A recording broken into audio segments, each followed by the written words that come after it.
Hello दोस्तों, स्वागत है आप सभी लोगों का फार्मेसी के अपने channel Pharma Fact with MK YouTube channel पर। दोस्तों, क्या आप भी कभी कभार डॉक्टर की हैंड राइटिंग से कंफ्यूज हो जाते हैं? जब भी डॉक्टर प्रिस्क्रिप्शन लिख कर देता है या दवाई यूँ कहें कि दवाइयों की पर्ची लिख कर देता है, और अगर आप फार्मासिस्ट हैं तो शायद ही आप कभी कंफ्यूज होते होंगे कि डॉक्टर की पर्ची से जो भी उसमें दवाइयाँ लिख कर दी गई हैं, लेकिन वो फार्मासिस्ट जिनकी जॉब नई नई लगी है या फिर यूं कहें कि मेडिकल और फार्मेसी स्टोर में ट्रेनिंग के लिए जाते हैं, तो ऐसा होना उनके साथ संभव है कि दवाइयों की प्रिस्क्रिप्शन पढ़ने में उनको कभी कभार प्रॉब्लम होती है। अगर दोस्तों आपके साथ भी ऐसा होता है तो टेंशन नहीं लेने का, क्योंकि हम इस वीडियो में आपको प्रिस्क्रिप्शन के बारे में पूरी डिटेल बताने वाले हैं। लेकिन ये बहुत ख़तरनाक है। कभी कभार ऐसा होता है कि जिन फार्मासिस्ट को, जिन नए लोग जो फार्मेसी स्टोर में ट्रेनिंग कर रहे हैं, उनको प्रिस्क्रिप्शन पढ़ने में दिक्कत होती है, समझ नहीं पाते हैं, तो ये उन लोगों के लिए बहुत ज़्यादा खतरनाक है। अगर आप किसी भी प्रिस्क्रिप्शन को बिना ठीक से पढ़े हुए मेडिसिन देते हैं, या बहुत ज़्यादा डेंजरस हो सकता है उन लोगों के लिए जो कस्टमर हैं, या कहें जो पेशेंट आपके पास दवाइयाँ लेने आया है।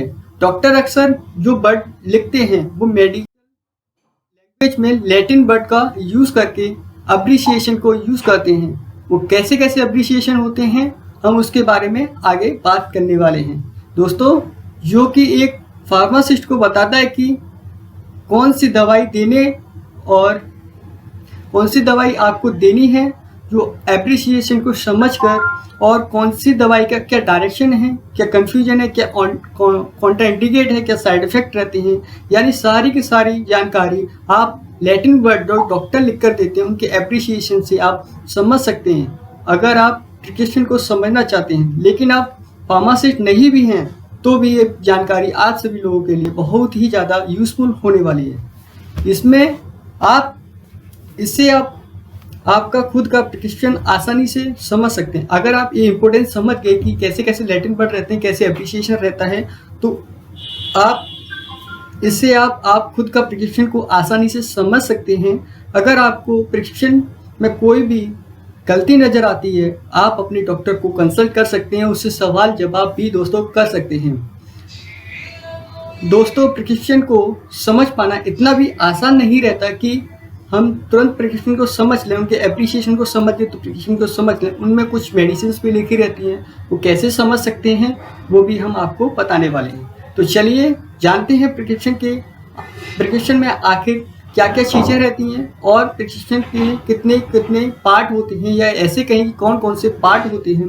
तो दोस्तों, प्रिस्क्रिप्शन को हम बेसिकली जो डॉक्टर्स होते हैं वो प्रिस्क्रिप्शन को दो तरह से लिखते हैं, या तो पेपर फॉर्म में लिखेंगे या डिजिटल फॉर्म में लिखते हैं। दोस्तों, प्रिस्क्रिप्शन के अंदर बेसिकली 8 पार्ट होते हैं। पहला होता है डेट, दूसरा नेम, और तीसरा एज ऑफ पेशेंट, चौथा की बात करें तो एड्रेस ऑफ पेशेंट, पांचवा सुपरस्क्रिप्शन होता है, जो कि हम इस इमेज में आपको दिखाने वाले हैं, जहाँ पर मेडिकामेंट लिखी जाती हैं। सुपर प्रिस्क्रिप्शन वो होता है जिसमें डॉक्टर RX लिखता है। इनस्क्रिप्शन की बात करें जहाँ पे मेडिकामेंट, दवाइयाँ, कंटेंट वगैरह जो कुछ भी वहाँ पे लिखते हैं, टैबलेट, कैप्सूल।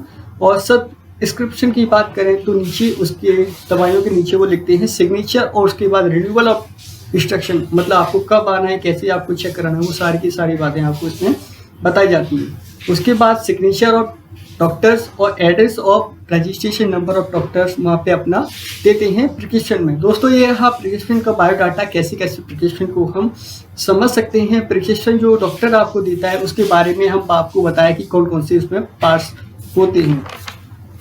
आइए हम जानते हैं अब डॉक्टर कौन कौन से लैटिन वर्ड, लैटिन अप्रिसिएशन को यूज़ करते हैं, जो कि फार्मासिस्ट हैं या जो न्यू ट्रेनिंग पर्सन है उनको समझना कैसे आसान हो सकता है, इनके बारे में हम जानते हैं। दोस्तों ये थे हमारे अप्रिसिएशन रिगार्डिंग द एडमिनिस्ट्रेशन, मतलब दवाइयाँ जब डॉक्टर लिखता है पर्चे पर तो उनके आगे कुछ टर्म्स लिखता है, तो उससे फार्मासिस्ट समझ सकते हैं कि ये दवाइयाँ कैसे कैसे पेशेंट को समझानी है और पेशेंट को कैसे समझ के लेनी है। पहले हम बात करें जैसे एसी का मतलब होता है एंटीसिबम। एंटीसिबम मतलब होता है बिफोर द मील, खाना खाने से पहले आपको वो दवाई लेनी पड़ेगी। अगर किसी ड्रग के पीछे आप डॉक्टर ने लिख रखा है पीसी, तो उसका मतलब रहता है कि पोर्सिबम, मतलब खाना खाने के जस्ट बाद आपको उस दवाई को लेना पड़ेगा। और फार्मासिस्ट को भी ये समझ जाते हैं, इसी के थ्रू फार्मासिस्ट समझ लेते हैं कि ये दवाई को कितनी बार को उनको रिपीट करना है। अगर डॉक्टर ने 3 दिन की दवाई दी है तो उसको उसी हिसाब से कैलकुलेट करके वहाँ पर दे देते हैं। अगर किसी डॉक्टर ने उस दवाई की पर्टिकुलर दवाई के आगे या मेडिसिन के आगे एएम लिख रखा है, तो उसका मतलब रहता है कि बिफोर नून, मतलब दोपहर से पहले उस दवाई को आपको लेना पड़ेगा और पेशेंट को भी वो समझ कर वो लेना पड़ेगा। आफ्टर बात करें पीएम अगर किसी दवाई के पीछे ले रखा है तो उसका मतलब रहता है दोपहर के बाद उस दवाई को लेना पड़ेगा। अगर किसी ड्रग के पीछे ओएम ले रखा है डॉक्टर ने, तो इसका मतलब है कैसे ईच मॉर्निंग में कौन कौन सी ड्रग डॉक्टर देते हैं। जैसे अगर फार्मासिस्ट है तो ऑलरेडी पता है आप सभी लोगों को, अगर नहीं है ट्रेनिंग है तो पेंटोप्राजोल डॉक्टर ऑलवेज सजेस्ट करते हैं कि पेशेंट को कि वो एम्प्टी स्टमक वो ईच मॉर्निंग उस ड्रग को ले सकते हैं। अगर किसी ड्रग के पीछे डॉक्टर ने ओडी लगा रखा है तो इसका मतलब रहता है कि दिन में एक बार उस दवाई को लेना है, मतलब डेली ऑन्स। उसके बाद बात करें एचएस मतलब होता है अ बेड टाइम। जब भी आप सोने जाएं बेड पर तब उस दवाई को ले लें, सोने से पहले उस दवाई को ले सकते हैं। अगर पीआरएन किसी दवाई के आगे डॉक्टर ने लिख रखा है तो इसका मतलब रहता है कि व्हेन रिक्वायर्ड, जब आपको जरूरत पड़े उस दवाई की महसूस हो तब उस दवाई को ले सकते हैं। अगर किसी ड्रग के पीछे डॉक्टर ने एसओएस लिख रखा है तो इसका मतलब रहता है कि इमरजेंसी केस में, मतलब आपको जब इमरजेंसी महसूस हो रही हो, जैसे घबराहट वगैरह हो रही है, तो आप उस ड्रग को ले सकते हैं बेझिझक।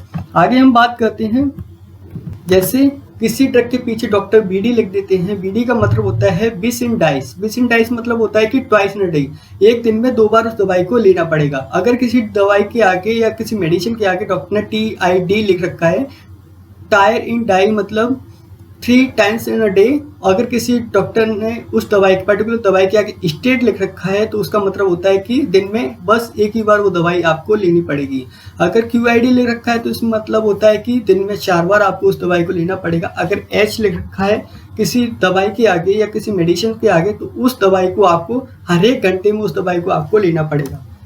आगे हम बात करते हैं दोस्तों एप्रिसिएशन। कुछ अदर होते हैं, जैसे कुछ पर्टिकुलर डॉक्टर्स जो होते हैं वो किसी टैबलेट लिखते हैं, किसी को लिक्विड लिखते हैं, किसी को कैप्सूल्स लिखते हैं। तो डॉक्टर और प्रिस्क्रिप्शन जो पढ़ता है, जैसे पेशेंट पढ़ रहा है या कोई मेडिकल स्टोर में फार्मासिस्ट पढ़ रहा है, कोई न्यू ट्रेनिंग पढ़ रहा है, तो कैसे समझ सकता है कि डॉक्टर ने उस पर्टिकुलर दवाई के लिए कैप्सूल लिखा है, टैबलेट लिखी है या कोई लिक्विड लिखा है, क्या सिरप लिखी है, कैसे समझ सकता है। दोस्तों उसमें भी डॉक्टर एप्रिसिएशन को यूज करके पर्टिकुलर ड्रग के बारे में वहाँ पर बताता है कि कौन सा उनको प्रिस्क्राइब करना है। पहले हम बात करें, अगर किसी ड्रग के आगे किसी ने डॉक्टर ने AQ लगा रखा है, मतलब AQ मतलब रहता है कि उसको वाटर फॉर्म में, वो डाइल्यूशन फॉर्म में उसको देना है। अगर DIL लगा रखा है तो डाइल्यूट फॉर्म में उस ड्रग को, पर्टिकुलर ड्रग है उसको देना पड़ेगा। अगर किसी ड्रग के आगे FL लगा रखा है तो मतलब फ्लूइड के फॉर्म में उसको देना पड़ेगा। अगर आपने देखा होगा जब इमरजेंसी केसेस वगैरह रहता है तो INF लिख देते हैं, मतलब इन्फ्यूजन वहाँ पे डॉक्टर लिखते हैं, जो फार्मासिस्ट इजीली उसको समझ जाता है। INF मतलब इन्फ्यूजन उसको देना पड़ेगा। अगर किसी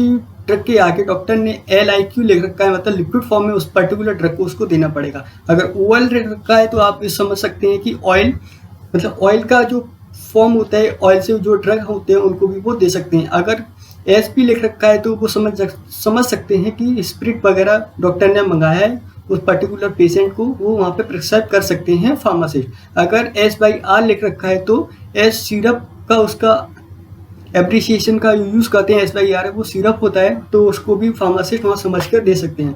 दोस्तों यह थी एक छोटी सी वीडियो जो कि बता सकते हैं कि एप्रिसिएशन को यूज़ करते हैं डॉक्टर और फार्मासिस्ट, उन एप्रिसिएशन को समझकर पेशेंट को दवाई प्रिस्क्राइब कर सकते हैं। अगर जो न्यू ट्रेनिंग है, अगर इस वीडियो को आप देख रहे हैं तो आप समझ गए होंगे कि कैसे एप्रिसिएशन को यूज़ करके हम समझ सकते हैं। दोस्तों यह छोटी सी वीडियो थी, इसमें छोटी सी नॉलेज को शेयर किया गया है। अगर वीडियो अच्छी लगी तो प्लीज़ लाइक कीजिएगा, शेयर कीजिएगा, ताकि ये वीडियो और लोगों के लिए इंफॉर्मेटिव हो सके।